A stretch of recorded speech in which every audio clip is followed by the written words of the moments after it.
Buhay mga kosa, ito papakita ko sa inyo yung aming pip batch. Ito sila mga kosa. Ayan, batch. Ayan. Ayan mga kosa. Ito kababakuna na lang ito kagabi ng foul packs, McClone MA5 clone 30 at ano nga ba isa nakalimutan ko? Yung Gumburo 228E na hit. Yan mga kosa. Yan sila.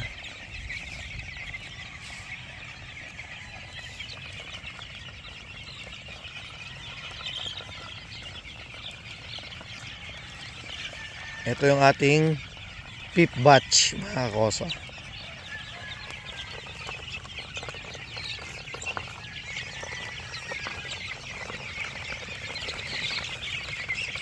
Healthy yan mga kosa. Ito naman mga kosa yung 6 batch natin. Ayan. Ayan dami nila doon mga kosa. Ayan. Ayan 6 batch natin.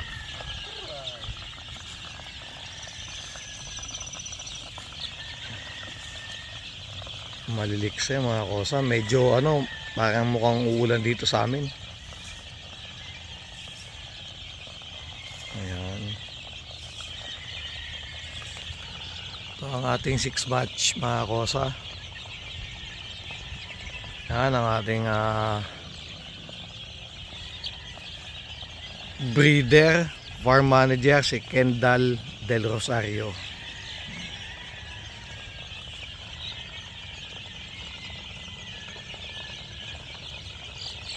Ito ang ating range mga kosa. Ayan. Ayun. Puntahan natin mga kosa yung 7th batch ko.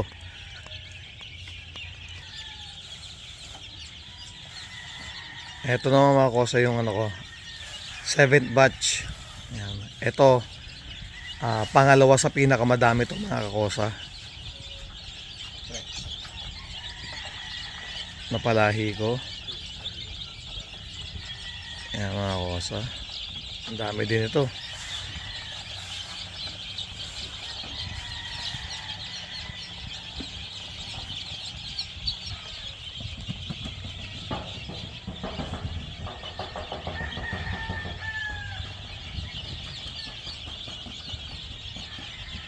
Bali ito mga kosa February 15 born. Ayan pang iba mga kosa. Sorry, 17 pala. Ang dami. Ano to, pangalawa sa pinakamadami natin oh. Ang mga kosa. At ngayon mga kosa, punta naman tayo dun sa 1, 2, 3 hanggang 4th batch natin. Mga kosa, ito naman ang ating first batch. Yan, ang lalaki na nito mga kosa. Yan, first batch natin. Nalabas pa po ang isa. Ito ang ating first batch. Yan mga kosa, ang ating first batch. Yan, ito naman mga kosa, November 1 born. Ayan, November 1 born. Okay.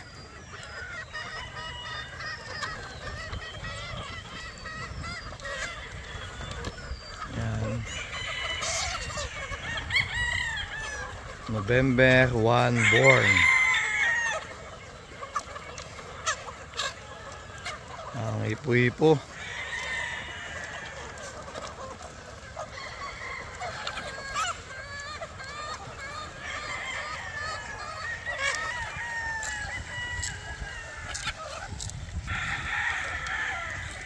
Ayan sila mga kosa, kakatuwang tignan. Ang lalaki na. So malalaking bulas sila mga kosa, nakakatuwang pagmasdan.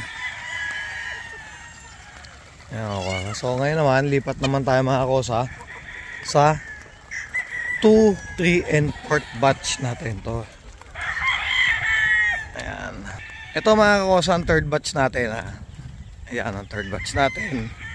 Patoy, hintayin mo ako. Yan mga kosa, ito naman third batch natin. Ayan. Yan, third batch mga kosa. So sa may mga order sa akin third batch, ito po ang inyong mga sisiw. Ayan sila. Ayan o, ang dami.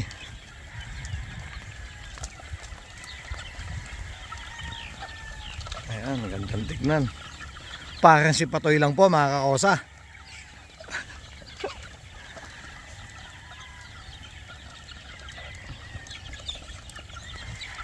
Ayan mga kakosa. So ang ating third batch. Ayan. Mamaya lipat tayo dun sa kabila sa ating fourth batch.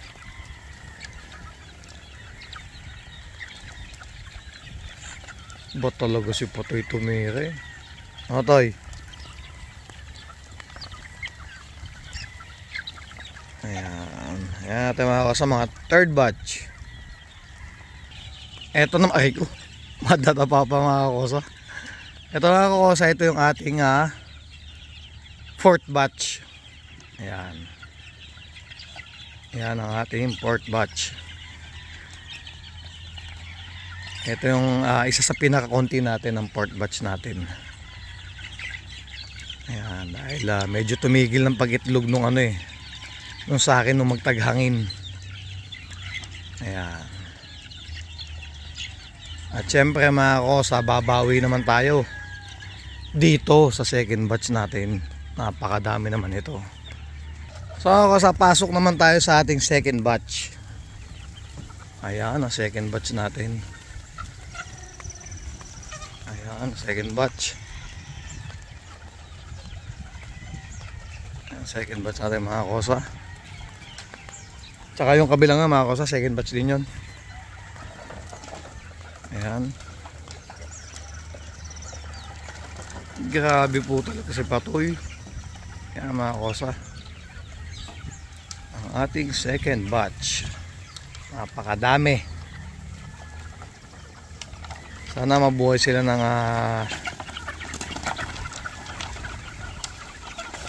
maayos.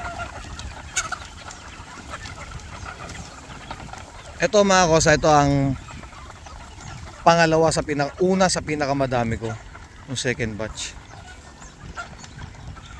Ayan. Hinaluan mo na yung 2.5 no? Wala pa. Ano bang date na ngayon? 22, pwede na. Bukas pwede ka na mag-start haluan mo ha.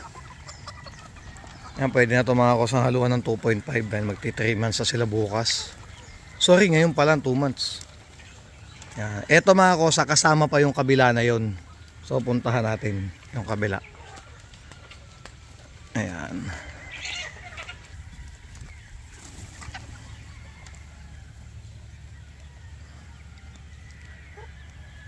So yan, diba nagpapatoka dito si Boss Carlo.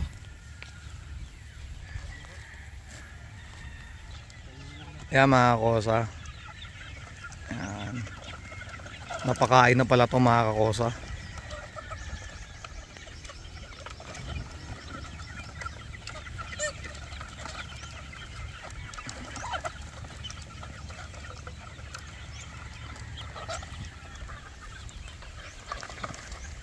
Ayan. Nakakatuwang pagmasdan mga kosa, magaganda sila. Ayan.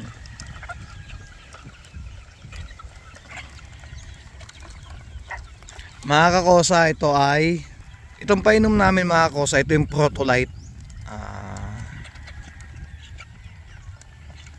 Isang electrolyte ba na alternate mga kakosa ng aming pangalan nito.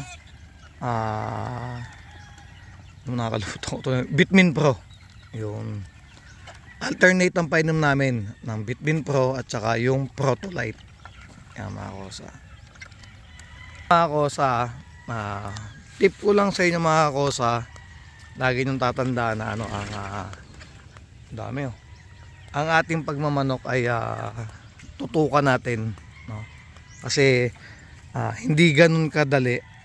Teka lang, madadapasin ako sa hindi ganun kadali mga kosa yung yung pag-aalaga ng hayop or manok.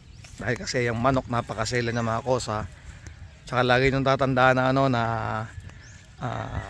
huwag kayong susuko sa ano man pwede mangyari. At syempre mga kosa, lagi nung tatandaan din na pag nag-alaga ka ng hayop, kung tao nga na inaalagaan mo, anak mo, etc., minsan nagkakasakit pa.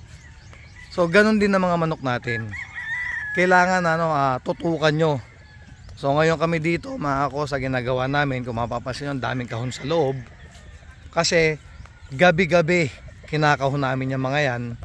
Para paglabas ng mga yan, iniisa-isa yan. Although mahirap, kasi napakahirap talaga mga kose na na isa-isahin mo. Kaso nga lang, kailangan mo talagang bigyan ng oras mga kakosa, yung bagay na ganun, para ma-maintain mong maayos yung mga manok mo. Pero tandaan nyo, wala ni sino man breeder mga kosa ang makaka-perfect ng breeding natin or pagmamanok. Dapat talaga tayong mag-a-adjust. Hindi dapat manok ang pag-a-adjustin natin mga kosa. Ayun mga kosa, kaya kami dito ngayon mga kosa, ang tao, ang mga kaibigan natin or kapatid dito, nagdagdag talaga ako dahil kasi hindi na ganun kadali dahil ang dami na nila, almost 3,000 na ang ating sisiw. Kaya ngayon 7 na yung tao natin dito. Hindi man tayo katulad ng ibang mga big time na napakadami talaga nilang kapatid sa farm na nag-aalaga. So tayo, dahil masisipag naman mga kakosa yung mga kapatid natin dito, no? Sa awa ng Diyos. At maganda yung namin, yung samahan namin. No? Kaya sana soon kakosa, mas mapaganda pa namin. So para sa akin naman, kada buwan may magandang nangyayari naman dito sa farm natin at nadidevelop natin ng ayos. Kaya mga kosa, ito yung kasi medyo matagal akong nawala sa YouTube channel natin. Yan na yung i-range natin bago. So meron pa tayong isang batch na inaantay, yung pang-8. Yun, kung mapapansin nyo, wala pang laman. Ito okay na to mga kosa. Yung 3, 1, 2, 3 okay na yan. Ayan. Yun ang wala pang laman mga kosa. Yun may laman na. Yung isang may laman na. Pati yun mga kosa may laman na. So ini-improve natin, itong manukat para sa ikagaganda, no? At nahingi po ako ng pasensya minsan doon sa mga hindi ko nasasagot na message sa YouTube channel ko.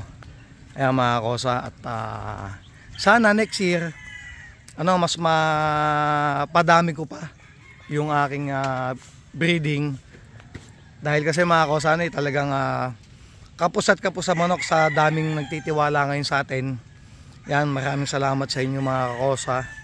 At pasensya na din kayo dahil isang buwan na ulit ako mahigit na din nakakapag-upload. Pagtyagaan nyo na to mga kosa. Pagtyagaan nyo na to mga kosa. Kaya sabi ko hindi tayo ganun ka-active talaga sa social media. Masaya na kasi ako ng paginto-ginto lang buhay. Dito mga kosa talagang kulang sorry at baka magtampo sa atin ng mahal na Panginoon, pangit na sabihin natin yung kulang isang araw, pero kapos po talaga pag nandito kayo sa manukan, kapos po talaga sa daming ginagawa. At hindi lang na masisiw ginagawa natin, nag-iisip din tayo ng paraan kung anong mas ikagaganda pa ng ating mga pagmamanok, yan shoutout po sa inyong lahat. At sana huwag kayong magtampo sa akin doon sa mga hindi ko na siya shoutout mga kosa. Hindi na lang tayo, huwag naman tayo magbanggit na isang pangalan ngayon. So para sa inyong lahat, shoutout po sa inyong lahat, God bless po sa inyong lahat. At ingat po tayong lahat mga kosa. Maraming salamat po.